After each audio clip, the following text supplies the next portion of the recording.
Olá, pessoal! Chegamos agora à nossa quarta aula dessa sequência didática. O meu nome é Rebeca Benkendorf e vamos dar início a essa nossa aula de hoje. Bem, nas nossas aulas anteriores, nós vimos alguns fatores relacionados ao nosso barquinho e hoje nós vamos estudar especialmente sobre a transferência de calor da vela para a água que está no compartimento de alumínio. A gente não vai ver mais exatamente sobre as características da parafina e aqueles cálculos que já foram feitos antes. Nós vamos estudar algo chamado de termodinâmica, que é uma área da física que estuda os fenômenos físicos que envolvem trocas de calor, variação de temperatura e transformações de energia. Bem, vocês já devem ter estudado um pouco sobre essa área, então hoje nós vamos fazer uma certa revisão de alguns desses conceitos e também das quatro grandes leis que regem essa grande área da física.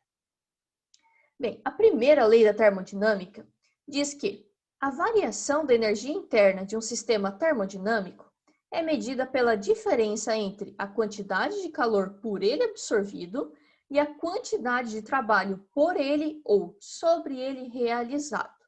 E isso é traduzido nessa fórmula aqui, que diz que o ΔU é igual a Q menos tal, ou seja, ΔU é a variação da energia interna é igual ao calor menos o trabalho realizado por aquele sistema. Se a gente pensar na nossa combustão da parafina que existia lá no barquinho, bem, a variação da energia interna, ou seja, toda a energia daquela substância lá que era o eicosano, lembram? Que é um dos principais componentes da parafina. Toda a energia interna, ou seja, toda aquela movimentação das partículas, toda a rotação delas, tudo aquilo ali é energia. E a soma de tudo aquilo é igual ao calor que aquela vela poderia emitir, menos o trabalho que ela pode realizar. O que eu chamo a atenção para vocês é que essa primeira lei, ela fala muito sobre dois termos muito importantes para a termodinâmica, que são trabalho e calor. Primeiro deles, o que será que é o trabalho? Bem, o trabalho é a troca de energia entre dois sistemas termodinâmicos em razão da movimentação das suas fronteiras. Traduzindo isso para um exemplo um pouco mais simples. Imagine que você está tentando encher um balão. O balão, quando ele está vazio, ele é apenas aquele pedacinho de borracha sem nenhuma pressão sobre ele nem nada. Ele é apenas aquela borracha. Quando você começa a soprar dentro dele, você está, na verdade, colocando ar dentro daquele sistema, né? Vamos considerar que nosso sistema é aquele balão. Quando ele fica cheio, você vai lá, amarra a pontinha e fica com algo parecido com isso daqui. O que vai estar acontecendo ali dentro é que as moléculas que você soprou lá dentro, moléculas de oxigênio, de nitrogênio, aqueles componentes que tem no ar, né? Elas vão estar em uma velocidade muito alta, constantemente colidindo contra as paredes daquela borracha do balão. Ou seja, esse ar que está ali dentro vai estar exercendo um trabalho sobre o balão. Por quê? O balão é o nosso sistema. E a fronteira desse balão é essa borracha que é o balão em si, certo? E lá dentro o ar vai estar realizando esse trabalho de expandir a fronteira do balão. Um outro conceito que eu falei que é muito importante é sobre o calor. E o calor é definido como sendo a energia térmica que passa de um corpo com maior temperatura para outro com menor temperatura. Quando não há diferença de temperatura entre dois corpos, não existe calor. Então, muitas vezes a gente costuma falar, até de forma errada, né? Que assim, estamos num dia muito, tá um dia muito quente, estou lá no verão, na praia, estou debaixo do sol, e eu falo que, está muito calor. Bem, na verdade, isso não é muito correto de falar, não. O calor, ele existe apenas durante a transferência de calor entre dois corpos com temperaturas diferentes. E eu vou dar o exemplo, então, para vocês sobre como a gente pode entender um pouquinho melhor essa transferência de calor. Vocês podem fazer esse experimento aqui na casa de vocês, e ele é bem simples e vocês vão entender um pouco melhor sobre esse conceito. Peguem 3 vasilhas e coloquem dentro delas. Na primeira, coloquem água gelada. Na segunda, coloca a água à temperatura ambiente. E na terceira, coloque em água quente. Com as suas duas mãos, coloquem uma na vasilha com água gelada e a outra na água quente. Deixem elas ali repousando por cerca de 2, 3 minutos, até você sentir que a sua mão ficou com a temperatura próxima à daquela água que você estava imerso. E então, descrevam o que vocês vão sentir em cada uma das suas mãos. Eu já vou adiantar aqui para vocês, né? Caso vocês não possam ter feito esse experimento em casa, mas o que vai acontecer é o seguinte: naquela mão que estava dentro da água gelada, vocês provavelmente vão sentir uma sensação de aquecimento. E por que isso acontece? Porque a água que está na temperatura ambiente, ela tem uma temperatura mais alta do que aquela água gelada, certo? Se a gente pensar a água na temperatura ambiente, lá uns 25 graus, mais ou menos, e a água gelada pode estar lá uns 5, 10 graus, a água à temperatura ambiente vai estar em uma temperatura mais alta. Quando a gente coloca a mão na água à temperatura ambiente, o que vai acontecer é que essa água à temperatura ambiente vai transferir calor para a nossa mão por causa dessa diferença de temperatura entre elas. Porém, quando você pegar a sua mão que estava na água quente e colocar na água à temperatura ambiente, você vai sentir o contrário. Você vai sentir, na verdade, uma sensação de resfriamento, sensação de frio naquela mão. E o que vai acontecer é o contrário. É a água quente, ou melhor, a sua mão que estava na água quente, que agora está com uma temperatura de, sei lá, talvez uns 35, 40 graus, você vai colocar dentro da água que está uma temperatura mais baixa, talvez ali de 25. Então, a mão, que está mais quente, vai transferir calor para a água à temperatura ambiente. Esse sempre será o fluxo de calor entre dois sistemas. Sempre o calor vai fluir daquele objeto a uma temperatura mais elevada para o que está a uma temperatura mais baixa. E a gente consegue perceber também essas transferências de calor, por exemplo, no inverno. Por que a gente usa aqueles casacos grossos no inverno? Será que eles geram calor para a gente de alguma forma? Na verdade, não. Isso não é verdade. O que acontece é que os casacos, eles impedem que o nosso corpo transfira calor para o ambiente. Por quê? O nosso corpo tem uma temperatura média de 36, 37 graus Celsius. Vamos considerar se o inverno de Joinville uma temperatura de 5, 10 graus que pode estar no ambiente externo. O que aconteceria em situações normais é o meu corpo, que está mais aquecido, iria transferir calor para o ambiente. Só que aquilo vai acontecer por muito tempo, porque a minha temperatura é muito mais alta. Então, para evitar algum problema de saúde para aquela pessoa, é colocado muitas vezes casacos, porque o casaco serve como um isolante térmico e ele impede essa transferência de calor do corpo da pessoa para aquele ambiente. Falando agora sobre a segunda lei da termodinâmica. O enunciado dela diz que as transferências de calor ocorrem sempre do corpo mais quente para o corpo mais frio. Isso acontece de forma espontânea, mas o contrário não. Ou seja, é exatamente isso que eu acabei de falar para vocês fazerem no experimento. O calor, ele sempre irá do corpo mais quente para o corpo mais frio. Ou melhor, o corpo com temperatura mais elevada para aquele com temperatura mais baixa. E aqui é uma outra representação disso que a gente consegue ver, como se nós tivéssemos dois líquidos, esse vermelho uma temperatura mais alta e esse azul uma temperatura mais baixa. Vamos considerar que esses dois béqueres tenham uma ligação entre eles, e quando essa ligação aqui é aberta, ou seja, a gente deixa esses líquidos fluírem um entre o outro, né? Vai acontecer uma transferência de calor.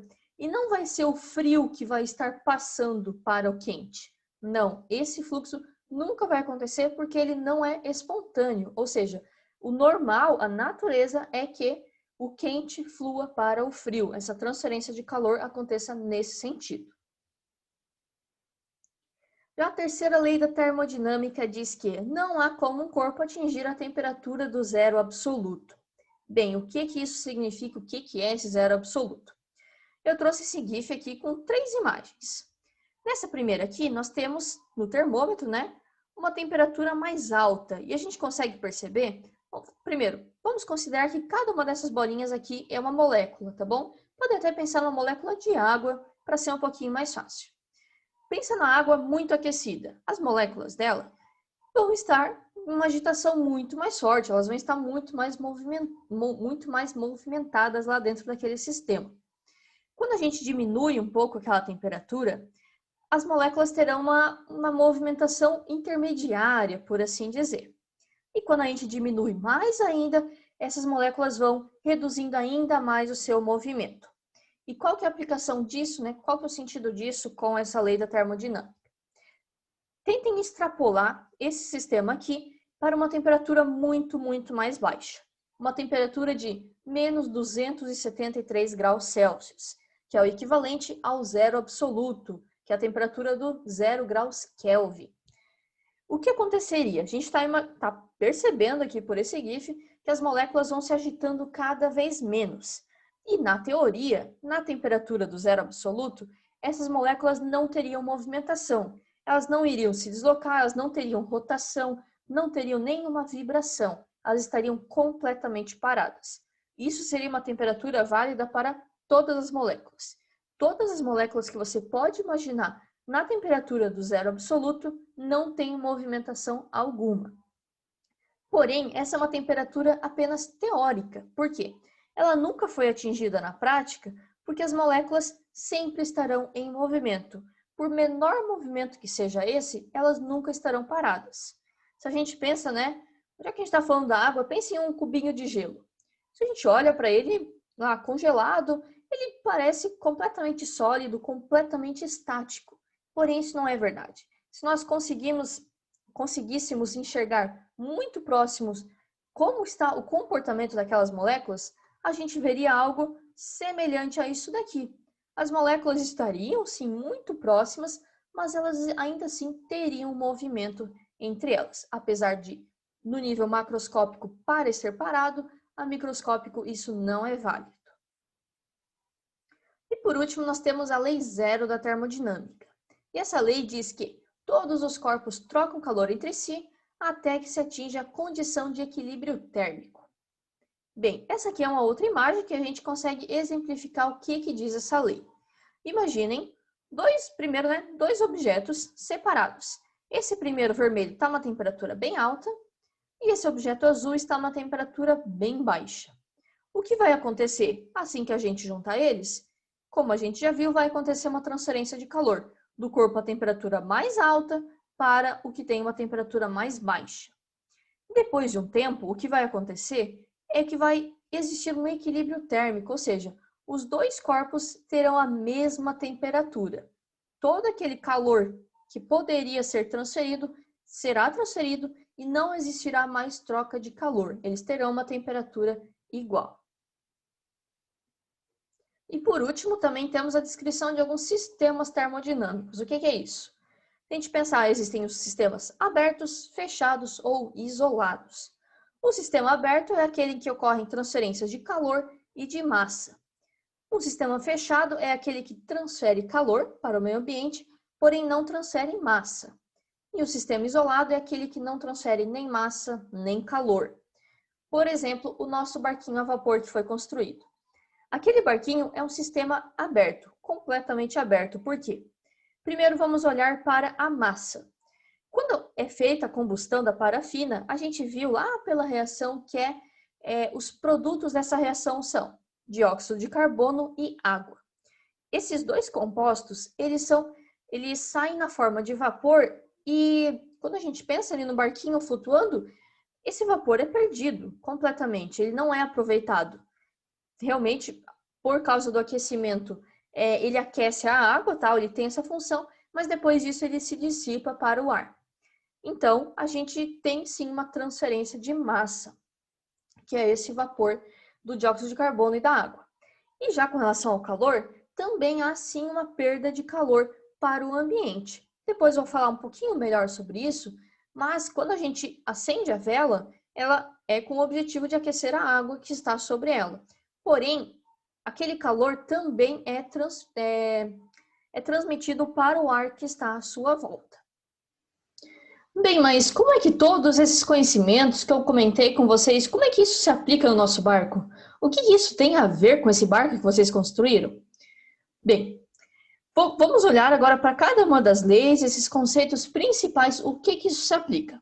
Com relação à primeira lei, a energia gerada pela queima da vela é transformada em calor para aquecer a água, ou seja, aqui durante a reação da combustão da parafina vai acontecer uma transferência de calor, porque a temperatura da chama é muito alta, ela é muito elevada.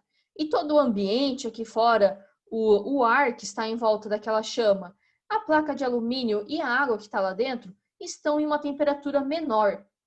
Então, o que acontece é que a chama transfere esse calor, em sua maioria, para a chapinha do alumínio, que transfere o calor para a água, promovendo assim a sua evaporação.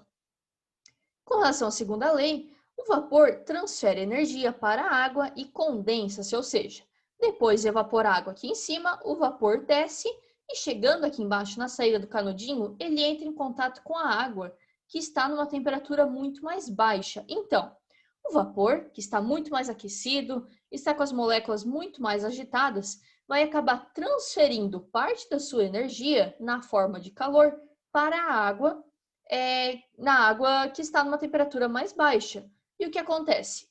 A água se aquece um pouquinho, mas não a ponto de evaporar. Ela apenas se aquece um pouco, porém o vapor, ele diminui a sua temperatura a ponto de mudar de estado físico, se condensando novamente e se transformando em água, que sobe e dá início novamente a esse ciclo de aquecimento e resfriamento da água. Agora, com relação à terceira lei, algo que não ficou muito explícito ali quando eu expliquei, mas a terceira lei acaba implicando que existem perdas de calor no nosso barquinho. Por quê? Por que eu digo isso, né? Como eu disse, a temperatura da chama aqui na vela vai ser muito alta. E realmente boa parte desse calor vai ser incidindo sobre o recipiente aqui de alumínio. Porém, nem todo esse calor vai para ali. Eu montei o barco de forma a chama ficar bem aqui embaixo, né? Que ela abatesse realmente na chapinha de alumínio. Porém, mesmo assim, parte desse calor vai ser transferido para o ar que está em volta. Eu vou falar um pouquinho melhor sobre isso depois, mostrando ali no barquinho como é que isso aconteceu. Mas é uma das aplicações da terceira lei, essa questão de existirem perdas de calor. E com relação à lei zero, o equilíbrio térmico só é atingido quando o vapor atinge a temperatura da chama. Porém, aqui no nosso barquinho, isso não acontece. Por quê? A chama tem uma temperatura muito alta e o vapor, a mudança de estado físico da água para o vapor acontece ali em 100 graus. Logo, quando o vapor é formado, ele já entra pelo canudinho e acaba saindo aqui embaixo, sofrendo condensação e tal. Ou seja, ele não se mantém aqui nessa região para continuar recebendo calor e sendo aquecido. Ou seja, o vapor atinge 100 graus e já é eliminado pelo sistema. Então, a gente não chega a atingir realmente um equilíbrio térmico entre essa temperatura da chama e a do vapor, porque o vapor não se mantém naquela posição, certo? Agora, com relação ao calor, né, essa energia transferida da vela para a água, e a gente também consegue perceber a transferência de calor da água na forma de vapor para a água líquida, ou seja, o nosso sistema tem uma forte aplicação dessas leis da termodinâmica, porque ele é movido a essas transferências de calor. E aí fica uma pergunta para vocês, né? Como que isso se aplica em motores a vapor? Mas eu quero dizer realmente motores reais, né? Isso aqui que a gente fez foi um pequeno protótipo. A gente consegue perceber algumas semelhanças, mas como que a gente aplica esses conhecimentos nos motores a vapor, aqueles usados para movimentar maquinários ou para movimentar barcos em grande escala, né? Barcos reais. Bem, eu trouxe esse desenho aqui que ele representa como que funciona uma máquina a vapor. Essas máquinas assim foram muito utilizadas na Revolução Industrial, que aconteceu lá há muitos anos atrás, mas que revolucionaram a indústria. Por quê? Em vez do trabalho, vamos pensar aqui, né, uma roda aqui, tivesse que ser girada ali por uma pessoa diariamente, exercendo um esforço físico muito grande, agora isso não seria mais necessário. Por quê? o trabalho gerado pelo calor poderia movimentar uma roda como essa daqui. E como é que isso acontece? Bom, uma máquina dessa continua necessitando da ação humana. Por quê? Necessita sempre uma pessoa alimentando a chama com algum tipo de combustível. Aqui no caso, pelo que a imagem aparenta ser carvão. Esse carvão é jogado no fogo e aqui do fogo, toda a reação de combustão, como a gente viu, emite dióxido de carbono e água na forma de vapor. Existem sempre essas grandes chaminés para eliminar esse excesso de vapor. Esse dióxido de carbono é eliminado para a atmosfera e o calor que é gerado aqui, nessa alta temperatura, acaba aquecendo a água. Ele é transferido para esse recipiente, da cor vermelha aqui, que aquece a água. A água, ao momento que ela atingir a temperatura de 100 graus Celsius, ela se transforma em vapor. E esse vapor da água é conduzido por esse caminho até chegar nesse recipiente aqui. Chegando aqui, o vapor exerce uma pressão, porque imaginem, vamos colocar cada vez mais moléculas de água próximas, moléculas de vapor de água, melhor dizendo, próximas uma das outras, elas vão ter a tendência de empurrar esse pistão aqui para cima, certo? Então, esse calor que foi gerado aqui embaixo acaba sendo convertido em trabalho nesse momento aqui, quando o vapor empurra o pistão para cima. A gente pode comparar isso aqui com aquele exemplo que eu dei lá no início da aula, quando eu falei sobre o trabalho que o balão realizava. Da mesma forma que a água, ou melhor, o ar que a gente joga dentro de um balão é capaz de aumentar as suas fronteiras, né, expandir as suas fronteiras, a mesma coisa acontece aqui com o ar empurrando esse pistão para cima e fazendo movimentar essa roda de transmissão. Porém, eu tinha falado antes já que existem perdas de calor. Isso era aplicado ao nosso barquinho ali, que era um sistema aberto e tal, mas isso também pode ser aplicado a qualquer máquina a vapor, ou seja, todas as máquinas a vapor têm perdas de calor, elas não conseguem transformar todo o calor, toda a energia térmica em trabalho. Um exemplo disso é aqui já. Esse calor aqui do fogo, ou melhor, essa temperatura alta do fogo aqui vai provocar uma transferência de calor. Ele vai transmitir isso para a água? Sim, que é o objetivo dele. Porém, ele também vai transmitir, por exemplo, para toda essa estrutura, provavelmente metálica, né, que tem aqui em volta. E essa estrutura vai acabar trocando o calor com o ar atmosférico, que com certeza está a uma temperatura mais baixa. Ou seja, não é todo o calor que for gerado aqui embaixo que vai realmente ser aproveitado para aquecer a água. Infelizmente, existem algumas perdas que diminuem o rendimento de uma máquina térmica como essa. Tanto que muitas das máquinas térmicas têm um rendimento muito baixo, de cerca de 30%, 40% é a capacidade dela transformar calor em trabalho, por causa dessas perdas que são muito difíceis de controlar, né? Se a gente pensa, para controlar isso, teria que ser feito todo um sistema isolado, e isso acaba sendo muito mais difícil. E agora fica essa pergunta, né? Como será que nós podemos reduzir as perdas de calor? Para isso, eu tenho aqui do meu lado o barquinho que eu construí, né? Que está sendo o rumo dessas nossas aulas, né? Para mostrar bem para vocês, né? Vocês já devem ter visto, mas quando a gente acende a vela, ela está aqui muito próxima ao nosso recipiente de alumínio, certo? A chama dela encosta diretamente no alumínio. E esse calor é transmitido ali, mas a gente pode, ou melhor, esse calor é transmitido para o alumínio e aquece a água. Mas esse calor também aquece todo esse ar em volta. Se tivesse aceso ali, iria aquecer a mim também. Então, para reduzir essas perdas de calor, por exemplo, eu penso que nós poderíamos tentar isolar esse sistema. Como a gente viu antes ali, que existem os sistemas termodinâmicos. Eles podem ser abertos, fechados ou isolados. E quando a gente está falando de um sistema isolado, ele não troca mais calor com o meio externo, com a sua vizinhança. Então, no caso do nosso barquinho, nós poderíamos, por exemplo, de alguma forma, colocar alguma placa, alguma coisa aqui em volta dele que focasse em essa chama transmitir a maior parte do seu calor para a água. A gente conseguiria transformar todo o calor, aplicar todo esse calor na transformação da água, de estado físico da água? Não, porque as máquinas térmicas não têm 100% de eficiência nunca. Então, sempre haverá alguma perda de calor, porém, a gente pode reduzir ao máximo essas perdas. Então, agora eu vou dar um tempo para vocês, no final dessa aula, para vocês modificarem o seu barco. Isso mesmo.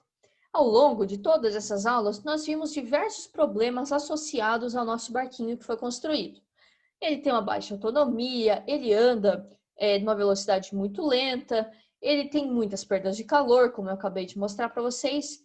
Então, pensando em tudo isso que foi mostrado, como que o barco de cada um de vocês pode ser melhorado? Pensem nisso, vocês vão ter agora o tempo da aula para fazer essa atividade e depois preencham também no diário de bordo de vocês essas perguntinhas que eu fiz, que eu vou ler agora para vocês. Respondam aqui no diário de bordo se o seu barco funcionou corretamente na primeira aula? Ele poderia ter sido melhorado? Se a sua equipe realizou alguma mudança no barco na aula de hoje, descreva abaixo o porquê isso foi feito e qual o conceito físico ou químico que justifica essa mudança. Detalhe, eu gostaria que vocês continuassem utilizando materiais recicláveis, se possível, tá? Sim, vocês podem, se quiser trocar, não utilizar mais a vela como combustível, utilizar algum outro, mas eu gostaria que continuasse mantida a utilização de materiais recicláveis, tá bom? E para essa atividade, vocês vão ter um tempo de 25 minutos. E essa, pessoal, foi então a nossa aula de hoje, a nossa quarta aula. Eu espero que vocês tenham gostado e eu aguardo vocês na nossa última aula dessa sequência didática. Tchauzinho, pessoal!